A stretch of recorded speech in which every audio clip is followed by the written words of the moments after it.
მოგესალმებით, მე ვარ ინგა შენგელია, ქალაქ ფოთის მე-7 საჯარო სკოლიდან. ჩემი იდეა ველოკულტურა ფოთის სკოლებში პირველი საპილოტო პროექტია, რომელიც ქალაქის სკოლებს მწვანე მობილობის ჰაბებად გარდაქმნის. ფოთის ბუნებრივი რელიეფი იდეალურ პირობებს ქმნის ველოსიპედით გადაადგილებისათვის. თუმცა სკოლების წინ ჩვენ ხედავთ არა ველოსიპედების რიგს, არამედ ავტომობილების გამონაბოქსსა და საცობს. ვფიქრობ, ეს იმიტომ ხდება, რომ მოსწავლეებს არ აქვთ ადგილი, სადაც უსაფრთხოდ დატოვებს ველოსიპედს. სწორედ ამიტომ გადავწყვიტე დამეწყო მუშაობა პროექტზე ველოკულტურა ფოთის სკოლებში. ვფიქრობ, ეს პროექტი მნიშვნელოვანია, რადგან ის ამკვიდრებს ჯანსაღი ცხოვრების წესს და ზრუნავს ეკოლოგიაზე.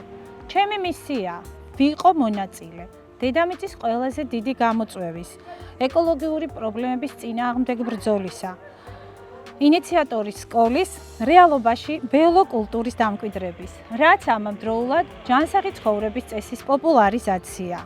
პროექტი სკოლის ტერიტორიაზე შეამცირებს ავტომობილების გამონაბოქს, მოზარდებისათვის ველოსიპედის მართვის უსაფრთხო სწავლას და შესაბამისი სივრცის მოწყობას. ჩემი მთავარი მესიჯი არის: მცირე ცვლილება სკოლაში შეუძლია დიდი გავლენა მოახდინოს დედამიწის ეკოლოგიაზე. მოვუწოდებ ყველას გახდნენ ან პოზიტიური ტრანსფორმაციის თანამონაწილეები.